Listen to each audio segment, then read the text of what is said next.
আমার যে মাথাতে ধরে না, মানে দাড়িওয়ালা 60 বছরের বুড়া বেড়া কেমনে বেরিয়ে চায় সাদওয়ানে বই আমার একারে বহুদিন ভাই, আমি এটা অনেক দিন চিন্তা করে চাইছি, মানে এটার কারণটা কি? আরে এরকম বুড়া বেড়া কি লেগে বেরিয়ে চাইবে? আমনের কি জীবনটা আজ এতটা বছর পরেও এখনো আমনের আখেরাতের কথা মনে পড়ে নাই? আরে কি ডাকাইতো আমনে মরতেন না?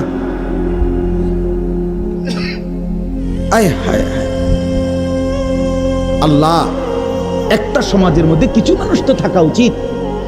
আরে বলেন না, 2, 4, 10, 50 জন মানুষ তো একটা সমাজে থাকা উচিত, যারা সবাইকে চরিত্রের কথা, আখলাকের কথা, নামাজের কথা, আল্লাহর কথা, পরকালের কথা বলবে। এটা কি উচিত না? কথা বলেন, উচিত না? কিছু মানুষ উচিত না। কই মানুষগুলো কই? বলেন না চাচা, ওই মানুষগুলো কই? চেয়ারম্যান ভাই বলেন, কই মানুষগুলো কই? আচ্ছা চেয়ারম্যান আপনি কোন ভাই? আমি তো এতক্ষণ খেয়াল করি নাই। আরিফ ভাই আমাদেরও খুব কলিজার টুকরা, মহব্বতের আমার। তো আমনে বলেন, একজন চেয়ারম্যানকে বলতে বলেন মাইক দিয়ে, এখন 1 সপ্তাহ 1 মাসে এই নারী গঠিত কেলেঙ্কারির কি পরিমাণ বিচার তারা করতে? আমি অসংখ্য চেয়ারম্যানের সাথে কথা বলছি,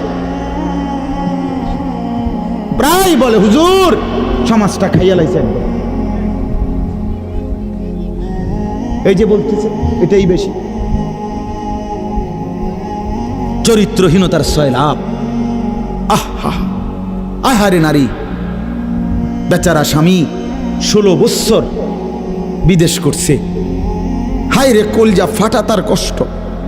কি পরিমাণ রোদ্রে টাকা রোজগার করছে, কয়টা টাকা। আমি তো সৌদি আরবে যে কয়বার আল্লাহ নেওয়ার তৌফিক দিছে, হজ উমরায় গেছি অন্য কোনো কারণে না, প্রতিবারই দেখছি বাফ। আহারে প্রবাসীদের কষ্ট কাকে বলে।